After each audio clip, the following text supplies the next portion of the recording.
Bom dia, radionautas aqui da On Web Rádio, começando mais um Conexão Entrevista, e hoje com a participação super especial aí do João Borda. Quem não conhece o João Borda, super jornalista, super consagrado aí com mais de 20 anos de jornalismo, de TV. A gente vai conversar um pouquinho com ele sobre a carreira dele. Hoje ele é repórter da CNN Brasil, cobre aí o interior paulista, mas já passou pela Rede Globo, pela RBS TV, né? E nessa sua trajetória muito bacana, ele já fez matérias e reportagens muito interessantes, muito famosas, inclusive, para o Jornal Nacional, Fantástico, Jornal Hoje, Bom Dia Brasil, enfim, Globo Rural, Globo Repórter. Você vê que ele é fera, né? Já domina aí, né, João, o jornalismo e sempre participando de programas importantes, como o de hoje, que é o onde ele trabalha, que é a CNN Brasil, uma mega emissora que veio para o Brasil. E também o João, além de jornalista, de repórter, ele é escritor, né? Ele já publicou aí 2 livros e além de ser empresário da comunicação. Então você viu que o João é fera e hoje a entrevista vai ser muito bacana. A gente fala entrevista, mas é um bate-papo com o João aqui, né? Que vai ser, tenho certeza que todos vocês que estão nos acompanhando, seja por áudio, seja por vídeo, vocês vão gostar. João, bom dia. Muito obrigado pela sua participação. Obrigado por você ceder esse tempo, o seu tempo para bater um papo conosco aqui da On Web Rádio. Olá, bom dia a todos. José, o prazer é todo meu. É uma satisfação conversar com você. E eu sou muito grato por essa oportunidade, porque quando a gente pode ter à disposição um meio para expormos as nossas ideias, um pouco da nossa história e, sobretudo, discutirmos jornalismo, eu acho que é gratificante para a sociedade, para todos nós. Muito obrigado. Sim, pois é. Sabe, João, quando eu anuncio aqui que a gente vai falar com um jornalista, você vê que as pessoas gostam muito de ouvir, né? Porque jornalista normalmente tem muita história para contar, né? Ainda mais você com tantos anos de bagagem aí, né? Eu queria aproveitar, João, começar perguntando para você como é o trabalho de repórter na CNN, cobrindo aí o interior paulista, assim, como é a sua rotina, como é que você se planeja todo dia, porque você cobre uma área grande, né, pela CNN, que o interior paulista é cheio de peculiaridades, né? Como é que você se planeja, como é que você busca uma pauta, como é que você inicia o seu trabalho, assim, na semana? Perfeito. É muito interessante essa pergunta, porque a CNN trouxe dos Estados Unidos para o Brasil um modelo de telejornalismo que até então, para mim, é diferente. Eu vivi ao longo desse tempo, pelo Sistema Globo, num estilo técnico de jornalismo e agora, na CNN, eu tenho uma outra levada. É um desafio muito legal. O projeto da CNN funciona assim. Ela tem correspondentes espalhados por todas as capitais do Brasil. Eu sou o único correspondente no interior do Brasil. Olha. E, de fato, é de minha responsabilidade o estado praticamente inteiro. Tanto que as pautas são sempre nacionais, são sempre pautas de rede. E aí, daqui de Ribeirão, eu faço as matérias sobre os temas que têm abrangência nacional. Essas pautas são decididas pelo núcleo de produção da CNN numa relação paralela comigo. Eu, às vezes, sugiro matérias, em outras ocasiões, eles mandam as pautas que eles entendem que podem ser feitas para os telejornais. A gente, eu e a minha mulher, a Danela, que trabalha comigo, vivemos uma rotina muito intensa, o que é muito Imagino. bom para o jornalista, porque nós, jornalistas, gostamos, né, dessa vida agitada.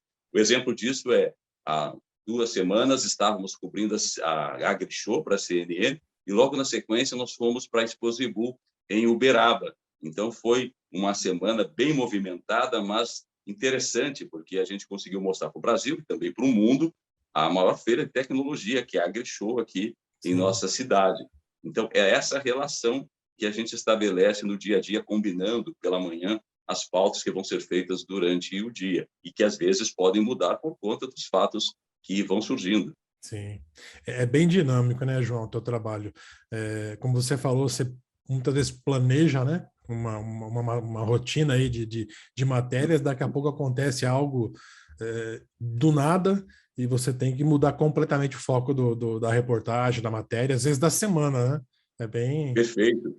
Muitas vezes nós trabalhamos com, como aconteceu agora no fim de semana, são exemplos reais, você tem 2, 3 pautas já combinadas, já repassadas para o repórter, e elas vão se alternando nas entradas dos links, dos ao vivo. Então, funciona assim. Eu entro 8 horas da manhã, por exemplo, falando sobre a morte lá daquele cantor, o Alexandro, Sim. que sofreu um acidente. 5 minutos depois, eu estou falando sobre o avião que a Polícia Federal apreendeu em Sorocaba, carregado de ouro. Então, essas mudanças são muito rápidas e nós, repórteres, precisamos nos ajustar, porque pensa assim, quando você entra ao vivo, você trabalha o tema na sua cabeça, você constrói uma linha de raciocínio, porque às vezes as pessoas acham que as entradas ao vivo são lidas, né? Você tem um teleprompter lá e que basta você disparar no celular Isso. e você vai lendo. Não, aquilo está saindo com uma naturalidade de informação armazenada e processada para ser feita. Então, se você, de repente, tropeça, e às vezes acontece, também aconteceu nesse fim de semana, você entra numa combinação com o editor que o tema vai ser aquele. Então, eu estava, sábado, no final da manhã, combinando que eu iria falar sobre o enterro do cantor. Estava definido isso. Aí, quando eu escuto o retorno, a cabeça, que é aquilo que o apresentador anuncia, tinha mudado para o avião da Polícia Federal. Então, você já tem que, naquele momento, ter o reflexo e a experiência de ajustar a sua informação, porque Pois senão você, é. pô, mas não foi isso que eu combinei com você. Mas é o jornalismo ao vivo, ele exige muita atenção, muito foco. Eu imagino. Tem que estar sempre ligado em tudo, né? Porque mudou completamente, né, o tema. Exatamente, pô, rádio para bugalho. Pois é. Se você não está preparado, não haja teleprompter que ajude, não tem jeito, né? Verdade. Você sabe que você falou de teleprompter, é um recurso aí que, para quem não sabe, que vai rodando na tela, né? E o Sim, repórter, o apresentador vai lendo. Eu tentei usar uma época aqui para gravar os programas da rádio, né? Mas certo. não me habituei muito, não. Tem que ter uma prática com aquilo, né? Senão você acaba se perdendo em vez de ajudar, piora um pouco, né? Perfeito. Então, cada profissional se adequa às ferramentas. Eu, por ser repórter a vida toda, e raras vezes fui apresentador, eu sou muito solto, muito livre em relação à informação. E no Sim. teleprompter, ela vem já amarrada daquele jeito. E aí você, às vezes, pode até perder a naturalidade de comunicação, porque você fica focado no que está descendo ali e esquece que dá em determinado momento para improvisar e colocar informação. Um repórter ao vivo, e eu sempre tenho essa postura, ele tem que estar com a notícia na cabeça que ele vai dar, mas tem que estar com os olhos e a atenção voltados para o que está acontecendo em volta dele. Porque, às vezes, aconteceu muito na minha vida, eu fazia essa área de violência, de crime. Então, você está lá, na frente de um fórum, uma delegacia, esperando chegar um réu, alguma coisa, você está dando a notícia, mas os seus olhos estão voltados para o que está acontecendo, porque naquele momento você vai precisar interromper ou costurar aquilo que está dizendo para se reportar ao que acontece naquele momento. Então, você vai dizer, olha, está chegando aqui o fulano de tal, que vai responder isso, que vai ser que foi preso, que não sei o quê, faltam chegar fulano, Beltrano, Ciclano. Então, tem que estar, né, muito ligado, não dá para você ficar fechado ali num olhar de túnel, porque as coisas vão acontecendo. Pois é, de fato. Você tocou no assunto aí dessa parte policial, de repórter investigativo, né? Você Sim. ficou quantos anos nesse nicho de investigação, o Borda? É interessante, quando eu estava na IPTV em Campinas, eu É, comecei a cobrir, por acaso, para o Jornal Nacional, a CPI do narcotráfico. Foi uma CPI criada, na época, pela Câmara dos Deputados para investigar policiais, empresários e outras pessoas envolvidas com o tráfico de drogas no interior de São Paulo, uma conexão que se dava também do Brasil. E, aos poucos, fazendo as reportagens que eu fiz, tive assim, a graça de fazer ao lado do Caco Barcelos, então éramos sim, nós dois. O Caco fazendo a parte investigativa do narcotráfico e eu cobrindo o factual para o Jornal Nacional. E ali, vendo o trabalho do Caco, conhecendo melhor esse assunto, passei a me interessar. Essa questão da violência, a questão do tráfico de drogas, corrupção, essas coisas entraram na minha vida naquele momento. E a partir dali, quando você passa a gostar, você se dedica. E eu passei a sim. estudar esse tema, passei a escrever e a falar em palestras sobre violência. Não a violência do cotidiano, essa violência factual, mas a violência como um fenômeno social, tentar entender por que isso acontece, o mercado de drogas, a corrupção, as extensões e as raízes que existem nesse tipo de criminalidade. E aí fui me aprofundando e passou a ser um segmento profissional. Hoje, eu sou um jornalista muito voltado para isso, leio a respeito disso, estudo, é algo que me consome por uma dedicação. Eu sou interessado nisso, até porque eu cursei Ciências Sociais, depois jornalismo, e agora eu estou cursando Direito. Então, são áreas que se interligam, são convergentes em relação a isso. E a Sim. gente tem essa necessidade de mostrar para a sociedade o que está por trás da violência, né? Como nós chegamos a esse ponto e como isso vai se desdobrar ao longo do tempo. Sim. Sempre tem falando de violência, sempre tem um vetor por trás disso, né? Ou um impulsionador, né? Da violência a Perfeito. gente pensa muitas vezes naquilo que você vê no dia a dia ali, na frente, ou ali um assalto ou algo parecido. Sei. Mas tem impulsionadores ali, tem uma história por trás de tudo isso, né? Perfeito. É um processo longo, um processo histórico, enraizado na cultura brasileira, né? E quando você começou, Borda, nesse assunto de investigação, de polícia e tal, te deu algum receio no início ou não? Porque você está envolvido sempre, né? Estava e está ainda Sim. no meio de gente, às vezes, complicado, né? Sim, eu Como é... já fizemos situações, dentre essas, eu estive por várias vezes nas regiões mais perigosas do Brasil, cobrindo esses fatos. Eu Eu imagino. fiz uma série de matérias na fronteira do Brasil com o Paraguai sobre maconha. Ficamos, eu e a equipe, 10 dias acompanhando a rotina da Polícia Federal e da Polícia Rodoviária Federal para combater o tráfico, a inteligência empregada. Fizemos também contrabando de cigarro nas fronteiras do Brasil. Fizemos também golpes cibernéticos. Então, foi um leque de assuntos que me levou para essas regiões.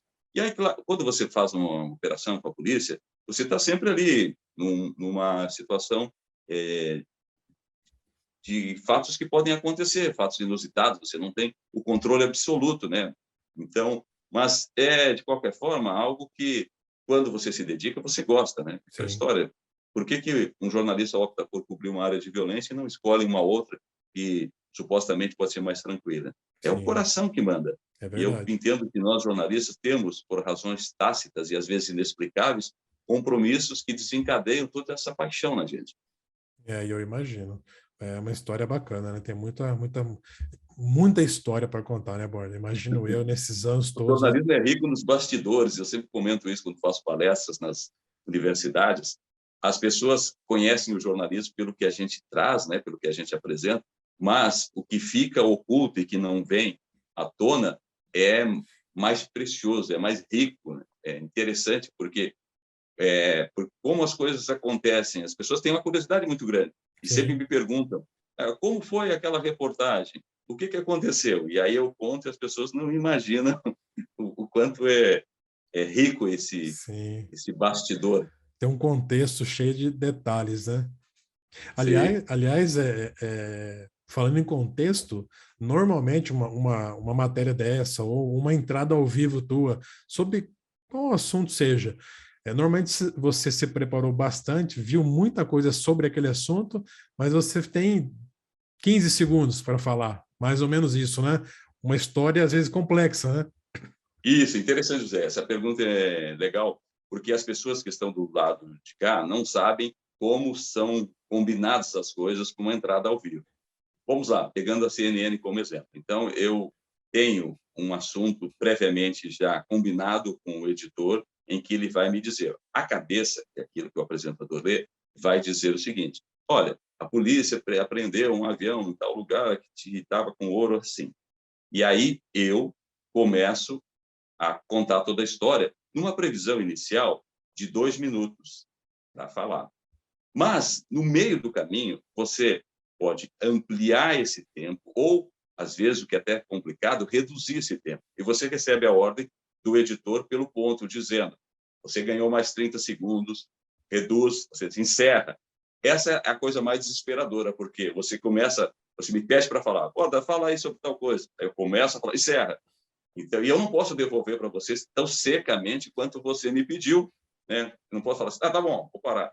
Então, aí eu tenho que amarrar, e essa amarração são de alguns segundos. Por isso que a cabeça do repórter ao vivo ela tem que estar sempre condicionada ao inesperado, a possibilidade de que as coisas vão mudar, para aumentar tempo, para diminuir tempo. Então, qual a saída para isso? A saída é exatamente o que você falou, ter um conhecimento profundo sobre aquilo que você vai falar. Porque se o apresentador te surpreender com uma pergunta e sobre a qual você não tiver a resposta, vai ficar constrangedor. Sim. Então, é bom que você tenha informações em excesso do que foram informações limitadas, né, reduzidas. Eu lembro que tinha um professor na faculdade que ele me falava, peca pelo excesso, mas não pela falta, né? Perfeito, exatamente. É a fórmula. Isso te dá segurança. Eu cobri aí durante a pandemia, a Araraquara, que teve a única cidade do Brasil que teve lockdown, cobri depois a experiência com a AstraZeneca em Botucatu, lá por parte do governo federal, e foram muitos ao vivo.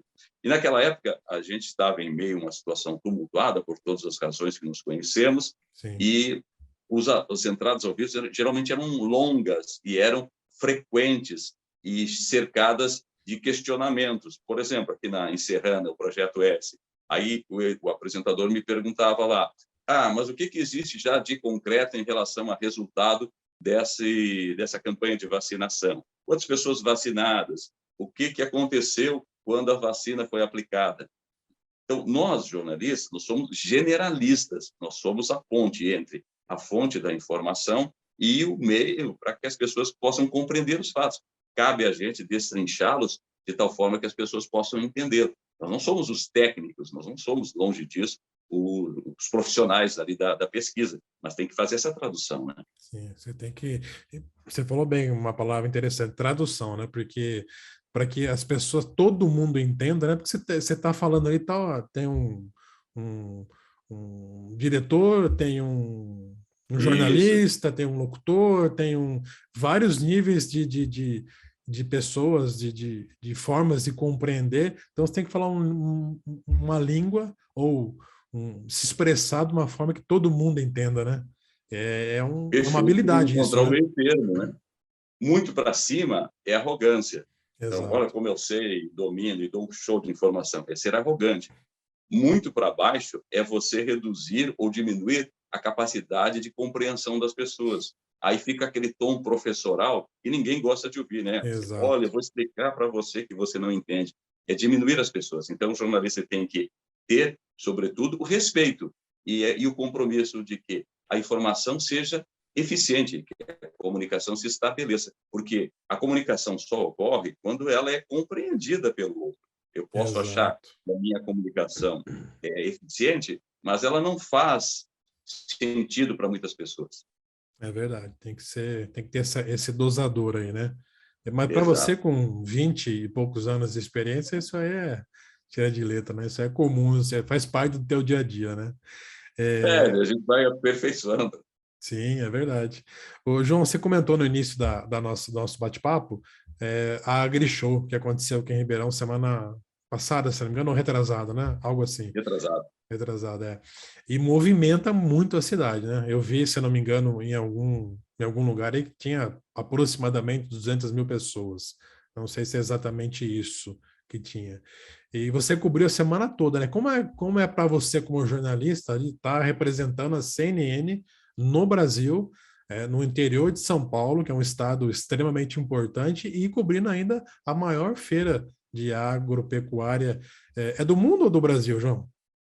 É um dos maiores do mundo. Do Ela hoje mundo. é a maior, seguramente, da América Latina e está pau a pau com uma, se não me engano, americana. Então, ela seria uma das 3 maiores do mundo, Do né? mundo. Com certeza. Foi muito interessante, porque a AgriShow, ela não tinha sido realizada em 2020 e 2021. Eu fiz, de forma virtual, a convite da organização, um evento virtual. Então, foi em 2020. Eu fiz a AgriShow virtualmente lá de São Paulo, fizemos para o Brasil inteiro, né? E aí agora ela veio de forma presencial. Criou uma grande expectativa que Sim. acabou sendo superada em todos os sentidos. A AgriShow tinha a expectativa de um faturamento de 6 bilhões de reais e anunciou um faturamento de 11 bilhões de reais. Esperava 150 mil visitantes, registrou 193 mil visitantes. Então, todos os números foram altos. Foi interessante porque nós conseguimos fazer uma cobertura diária mostrando para todo o Brasil e até para fora, o que é CNN Internacional, o que estava acontecendo no Brasil. E aí você falou sobre o que significa para mim trabalhar na CNN. É interessante porque eu tive uma experiência muito legal. Foi durante aquele acidente ocorrido em Furnas, no começo do ano, em que despencou aquela imensa rocha, matando 10 pessoas. Sim. Naquela ocasião, Atlanta, que é a sede da CNN, pediu que eu fizesse entradas ao vivo para a CNN em Portugal. Então, pela primeira vez, ao vivo, eu entrei para a Europa, contando o que estava acontecendo no Brasil. É um período de chuva, de acidentes aí provocados por aqueles desastres naturais. Foi legal, porque, como jornalista, essas alavancas são recompensas, né? São coisas que enobrecem o nosso trabalho, dão também visibilidade para a nossa equipe aqui no Brasil. Então, é um ganho para todos nós e nos enche de muito orgulho. Eu imagino. E quando a gente faz o que gosta, né, João, e trabalha no lugar onde gosta também, aí você une o útil ao agradável, né? Faz aquilo que você gosta e por trás você tem uma companhia aí que também te faz bem, né? Isso é um conjunto, um casamento perfeito, né? Verdade. O João, eu estava vendo também, eu te chamo de João de Borda, não tem problema não, né? Não, fica à vontade, imagina. Dos livros que você escreveu, 2 livros, é isso? Perfeito. Aí os livros também surgem na minha vida, no caso, em relação a escrevê-los, de uma forma muito curiosa. Há um determinado tempo, o meu amigo, delegado da Polícia Federal, Edson de Souza, me convidou para escrevermos juntos um livro sobre as operações que a Polícia Federal realizou na Amazônia, em relação a combate de crimes ambientais. E era um material muito rico, um material muito interessante. E aí surgiu essa ideia de transformar todo aquele trabalho real num livro que foi batizado de Arco de Fogo. E esse livro foi interessante e foi o primeiro livro que eu escrevi. Lançamos o livro na Bienal no Rio, depois o livro também foi divulgado na Europa, lançado em Portugal, e logo em seguida veio um convite do Dr. Jorge Sanches para escrevermos esse livro aqui, ó, O Vírus da Incerteza. Esse livro tem uma curiosidade, ele foi escrito no começo da pandemia da Covid-19, quando nós não sabíamos o que ia acontecer, não tínhamos clara a dimensão do que viria. Ele foi como se fosse uma transmissão ao vivo, os fatos transcorrendo e nós escrevendo o livro, atualizando os números. E aí saiu o Vírus da Incerteza. Que bom, é interessante, né? E falando em vírus da incerteza, eu acho que você, imagino eu, nunca imaginou, como eu acho, ou nunca viveu algo parecido, né, João? Porque o que aconteceu com essa questão do vírus, desde 2020 até pouco tempo atrás, ainda tem alguns resquícios aí, está acabando, aparentemente, né? Sim. Espero que sim, se Deus permitir. Mas como é que foi para você ir lá na rua, todo aquele, não sei se é medo ou uma insegurança até, né? Porque você vai na rua, quando todo mundo está entrando para casa, lockdown, fechando isso, fechando aquilo, você lá no meio do furacão ali, vamos dizer assim, atualizando a população, né? Imagino que não foi fácil, né? Foi uma experiência incrível e também cercada de uma certa insegurança, porque, em relação ao que você falou, nós vivíamos todo aquele terror, toda aquela insegurança, né, natural naquele momento. Então, você ir até as unidades de saúde, por mais protegido que possa estar, você não sabia o que poderia acontecer. E nós estivemos nos locais mais problemáticos. Araraquara, que teve um índice altíssimo de contaminação e de mortes, Botucatu, Serrana, aqui, que teve o Projeto S, né, do Butantan, e as unidades de saúde espalhadas por outros lugares do Brasil. Eu lembro, eu estive em Nova Granada, fazendo uma reportagem lá sobre uma tentativa que a prefeitura da cidade estava fazendo, no sentido de não tinha mais estrutura, não tinha mais onde colocar as pessoas, então estava fazendo um sistema de vigilância por pulseiras, as pessoas usariam pulseira nas ruas para identificar quem estava ou não infectado e, dessa forma, tirar essa pessoa de circulação. Só que, quando nós chegamos na unidade de saúde, estava abarrotada de gente. E eu lembro que a prefeita me perguntou se eu gostaria de fazer imagens lá dentro e que me dava todo o equipamento para isso. E, claro, como jornalista, bem paramentado, fui e gravei as imagens assim, muito chocantes do que estava acontecendo. Isso foi uma questão de insegurança. Nós, como jornalistas na linha de frente, toda a sociedade desconhecendo os passos que viriam depois daquilo, né? Foi um momento marcante que entra para a minha carreira como cenas que jamais eu vou esquecer. Eu imagino, porque para todo mundo foi um negócio do outro mundo, né, João? Ninguém ia imaginar que isso podia acontecer. Mas, enfim, passou. E parabéns aí pela iniciativa, né, de entrar ali no foco do negócio para trazer para nós aí, para todo mundo aqui, as informações sempre atualizadas, né? E nesses 20 anos aí, talvez seja até essa fase da pandemia, mas eu ia te perguntar, nesses 20 anos de profissão, um pouco mais de 20 anos, você já fez inúmeras reportagens, como nós citamos no início da matéria, do nosso bate-papo aqui. Tem alguma, assim, que fazer, essa aqui me marcou muito, essa aqui, seja por qual motivo, essa eu não esqueço jamais. Existe? Tem alguma que você consegue separar para esse lembrança? Tem algumas reportagens, eu acho que foram marcantes. O caso Joaquim, aqui em Ribeirão Preto, daquele menino que foi morto pelo padrasto. Nós descobrimos desde o começo em que a família procura a polícia para dizer que a criança havia sumido. Então, naquele momento, nós chegamos ali, passamos a cobrir, e por longo tempo se estendeu a cobertura dessa reportagem, ao ponto de eu ir até o presídio de Tremembé para gravar uma entrevista com o Guilherme Longo a respeito do caso. Eu cobri do início ao fim, só falta agora, para fechar essa história, o julgamento do Guilherme, que ainda não tem uma data definida. Então, foi marcante, porque se tratou de um crime contra uma criança e que traz para quem faz a reportagem uma situação muito especial, né? Por mais que nós possamos achar que estamos distantes do envolvimento com esse fato, por mais que a gente ache que possa administrar a questão emotiva, somos tocados, sim, somos seres humanos. Então, isso me marcou por essas razões. Também teve um traço forte na minha carreira como jornalista, a Operação Sevandija, aqui em Ribeirão Preto, porque ela foi um divisor de águas em relação à política regional. Você teve lá aquele retrato todo de um sistema montado para roubar a cidade e o envolvimento de políticos, de empresários, um caso, uma repercussão muito grande. Então, em princípio, são dois dos casos que me parecem assim mais emblemáticos, embora, às vezes, pequenas reportagens, reportagens que parecem que não são norteadas pela repercussão, também marcam a carreira do jornalista. Sim, a gente não vive só daqueles fatos grandes, né? Mas acontecimentos pequenos que não têm tanta repercussão trazem para a gente um sentido muito especial. Eu imagino que são tantas histórias, né, João? Acho que é até injusto perguntar para você uma, né? Porque muitos anos e muitas matérias, né?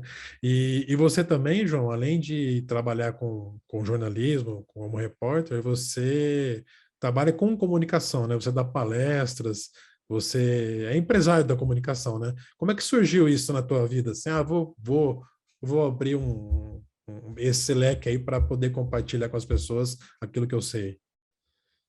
Então, perfeito. Já era de um bom tempo esse desejo de partir para uma carreira solo. Por quê? Por mais que você goste do jornalismo, por mais que você se volte a ele, você tem uma apreensão do que é mais importante para a gente, que é o tempo. Por razões hierárquicas e subordinativas, você tem lá o controle da sua vida. Então, o jornalista não tem aquele luxo de um feriado programado, de um fim de semana. As coisas podem mudar no meio do caminho. E isso vai cansando. E aí você pensa assim, poxa, já com tanto tempo eu poderia levar uma vida mais tranquila.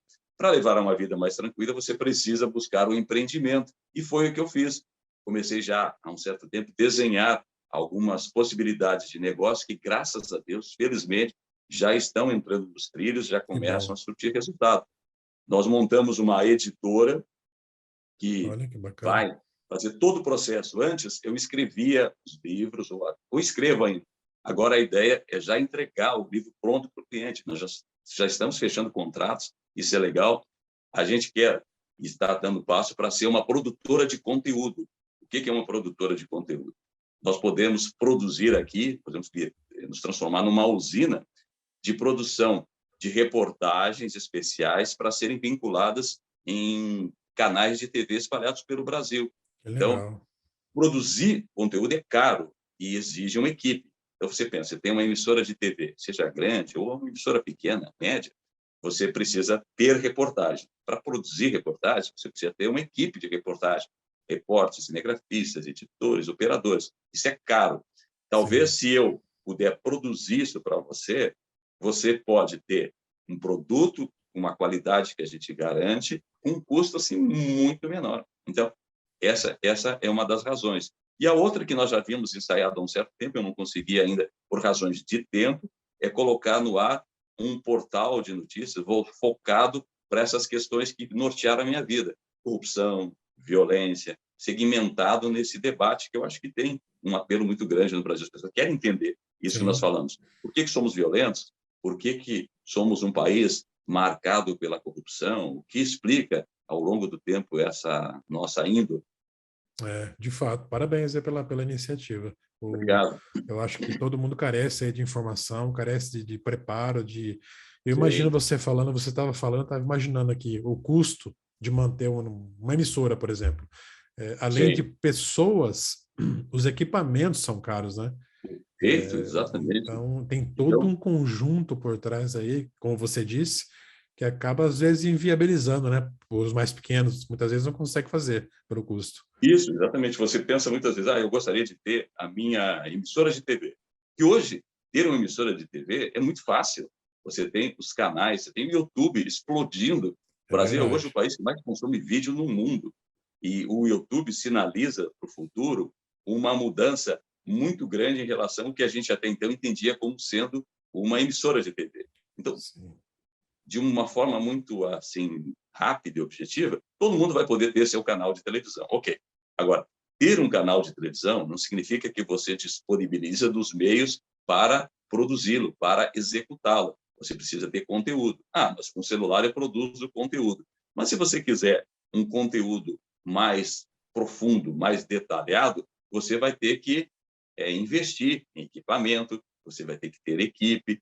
E se você perceber, quando nós começamos, as pessoas começaram a postar vídeos no YouTube, eles tinham uma determinada configuração. Você pegava o celular, ia lá e gravava e botava no YouTube. Isso por um longo tempo e ainda sobrevive. Mas parece que, aos poucos, o YouTube está querendo mais qualidade. As pessoas estão dizendo assim, eu não quero você com esse celular mexendo. Legal, mas eu queria que você me mostrasse. Por exemplo, você vai fazer um programa de turismo. Vou lá e gravo com o meu celular. Tremendo. É uma coisa. Se eu tiver uma câmera bonita e fizer aquela imagem, Serra da Canastra, Pantanal, você vai levar as pessoas para um espetáculo, vai abrir a janela para uma tela de cinema. E aí o seu canal, a sua TV no YouTube, vai ter uma expansão muito grande. Então, essas questões vão chegando aos poucos e é sobre as quais eu reflito e tento construir projetos de negócios que sejam interessantes para quem quer investir nisso. Que legal. João, a gente vai sair por um intervalo rapidinho. Claro, a gente perfeito. já volta. Legal. Você que está nos ouvindo, nos assistindo, vai rapidinho, espera. Um minutinho, a gente vai e já volta. On Web Rádio, está todo mundo ligado. Olá, radionautas, estamos de volta aqui, nosso Conexão Entrevista, hoje com o João Borda, nos prestigiando, contando um pouco da sua história de jornalista, né, de repórter, muitas histórias, você que acompanhou no primeiro bloco. com certeza gostou de ouvir tanta experiência, tanta história para contar. E, João, eu queria aproveitar a oportunidade e ouvir a sua opinião com relação à importância das redes sociais. A gente vê que todo mundo praticamente está na rede social hoje, né? Seja uma pessoa física, seja um empresário, seja uma loja, enfim. Como é que você vê essa explosão assim da rede social? Interessante. Não dá para a gente conceber um mundo sem as redes sociais. Parece sem sentido uma reflexão assim, porque nós Sim, estamos tão envolvidos e tão conectados que as redes sociais fazem parte da nossa vida. Há críticas às redes sociais, claro, como a todo segmento tecnológico novo que surja. Ele traz alguns transtornos, traz alguns problemas. As redes sociais não são diferentes. Para muita gente, elas são vistas como um território sem lei, em que você pode espalhar ódio, em que você pode cultivar a maldade e coisas negativas. Mas se nós pensarmos pelo lado positivo, nós vamos alinhar tudo isso a muitos ganhos. As redes sociais são canais para que as pessoas possam se encontrar, são canais de negócios, são alavancas para projetos sociais, culturais. Então, elas têm uma riqueza muito grande. Agora, por outro lado, tem essas coisas negativas sobre as sim, quais a gente precisa empenhar todos os nossos esforços. As fake news são perigosas, fake news matam, fake news distorcem uma sociedade, criam um vício terrível de ser combatido. Mas é na rede social que nós encontramos o espaço democrático para expormos as nossas ideias, as nossas posições. Eu acho que o que precisa, entretanto, nessa relação, é o respeito, é permitir que as pessoas possam expor as suas opiniões, desde que não sejam preconceituosas, desde que não sim. sejam racistas, desde que não sirvam para diminuir as pessoas. Eu sempre fico pensando, José, o debate é interessante, o debate é necessário. O que a gente não pode é aplicar o golpe baixo. A gente não pode ofender. Eu posso Sim. ter uma opinião extremamente sustentada sobre por que eu acho o azul bonito, e nem por isso você deve se ofender, e eu devo ofendê-lo, se você acha que o amarelo é mais legal, sei lá, qual outra cor, né? Exatamente. Acho que acima de tudo o respeito, né? Porque você vai ver nas redes sociais gente com opiniões diversas, né? Sim, Então, claro. você tem que, acho que o segredo é esse, respeitar o que o outro diz e seguir a tua vida, né? E para você que também é do ramo empresa, tenha esse teu lado empreendedor, para quem vai empreender hoje é importante ter um canal também por exemplo, de Instagram, no Instagram, né? Para levar informação sobre aquilo que ele está oferecendo, vendendo, enfim. Eu acredito que seja importante, João, não é? Perfeito, perfeito. Eu acho que essa pergunta sua presta um serviço para a sociedade incrível. Vamos lá. Eu estou aprendendo, eu e a Danela, na prática, o que é uma rede social em relação a empreender. Há um mito de que qualquer coisa que você coloque numa rede social, ela gera dinheiro. Ou seja, se eu passar, a partir da manhã, anunciar essa caneta, eu vou ficar milionário porque eu vou vender essa caneta feito água. Não é assim. É verdade. Tanto quanto num investimento físico, a rede social é construção de credibilidade, é divulgação de produto. Não é diferente daquela loja que eu abro aqui na esquina para vender roupa. Eu tenho que fazer aquela loja ser conhecida, eu tenho que oferecer qualidade, eu tenho que ter um marketing eficiente. Ah, mas qual o segredo? O segredo é o exercício diário de aprendizado. Você vai tentando, vai testando. Aí você chega até a fórmula que deu certo. Vamos rapidamente discutir a questão dos algoritmos, por exemplo. Sim, Hoje, o mundo vive sob essa orquestra dos algoritmos. A gente não sabe exatamente o que é o algoritmo, mas, em princípio, digamos, é uma inteligência capaz de dar destino a tudo aquilo que acontece na internet. Então, os algoritmos seriam assim todos os poderosos que definem o que dá certo e o que não dá certo. Então, às vezes, a pessoa vai lá, produz um vídeo belíssimo na certeza de que aquele vídeo vai ter 1 milhão de visualizações. Não tem uma visualização ou pois é. duas. Aí a pessoa fica frustrada. Pô, Eu fiz um vídeo bonito, eu usei um excelente celular, editei, pô, ficou lindo, vídeo emotivo, pô, deu uma curtida. Aí, no dia seguinte, você vai lá e põe uma foto sua tomando um cafezinho, 1 milhão de visualizações. Mas por que isso? O que explica? É que os algoritmos, a rigor, eles entendem que certas coisas não vão ter o impacto. E aí aquela outra vai ter. Porque, no final, o que a rede social quer da gente? A rede social quer que a gente fique ali mais tempo possível. Ela quer que você coloque um vídeo e eu fique grudado ali 1 hora, 2 horas. Se eu bato o olho e não me interesso por aquilo que foi divulgado, o algoritmo diz, isso aqui não vira, então não dá dimensão. Para o negócio, o investimento é isso. Então, eu ponho essa camisa e digo, é a melhor camisa e o preço custa tanto, mas não teve a repercussão. Talvez os canais que eu usei, os meios, não foram eficientes. O segredo é conhecer como é que funciona, né? Isso, Essa entrega, né? desmontar essa engrenagem. Exato, essa entrega do conteúdo. Eu estava vendo, lendo, né? E vendo também algumas coisas sobre isso. O Instagram mesmo, que hoje acho que é uma das redes que mais mais utilizada hoje no momento, ela mudou completamente há algum tempo atrás, todo o seu algoritmo, tudo aquilo que ela entrega. É aquilo que você falou, às vezes você fez um negócio bacana, ela não é que não teve visualizações, teve pouca entrega, né? Muitas vezes é isso. Isso, exatamente. E eu vi que eles estavam valorizando também, o João, mais vídeos do que fotos por conta da concorrência com o TikTok. Que o TikTok Sim. TikTok é só vídeo, né? Só vídeo. Exatamente. E então, ela você vê, as redes cresceu... sociais são jovens. O Facebook tem 17 anos, o TikTok acho que tem 8 anos, o Instagram deve ter uns 15 anos. São adolescentes. O que significa? Que eles ainda têm muito para crescer. Exato. Que eles ainda têm pela frente um destino assim incomensurável. A gente não tem a dimensão de onde essas redes sociais, onde elas vão chegar, exato, o que vai acontecer no futuro, né? Então, a gente precisa se ajustar. E aquela história, por que eu preciso de rede social? Eu preciso de rede social para tocar os meus negócios.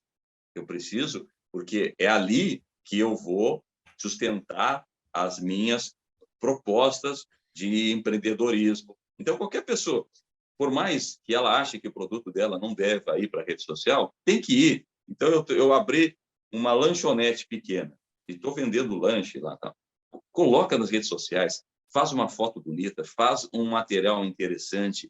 E não é um investimento incipiente, né? Você não tem assim, eu preciso ter muito dinheiro para anunciar em rede social. Não. Sim. Mas aí você encontra aquele canal que vai alavancar seus negócios. Tenha paciência e, principalmente, persistência. Não desista. Exatamente. Você que está ouvindo aí, que está pensando em empreender na rede social, conselho de ouro aí do João Borda, que é paciência. Não é da noite para o dia que o teu canal vai explodir, que o teu perfil vai bombar, né, João? 1 milhão de seguidores. Exatamente.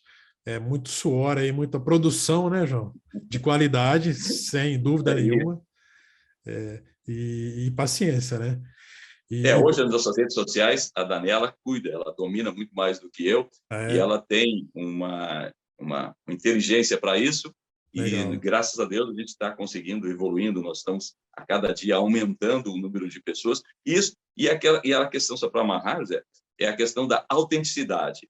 O que as pessoas querem hoje nas redes sociais? Querem pessoas autênticas. Exato. Então, eu não posso ser um João Borda na rede social com um perfil e nos bastidores ou na minha vida privada, eu sou completamente diferente.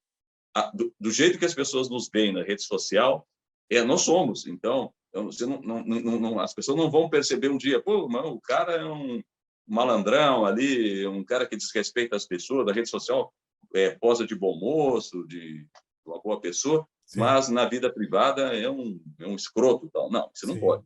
Tem que se conectar, tem que ser uma unidade. O discurso tem que ser alinhado com a prática, né? Você tocou num ponto extremamente importante.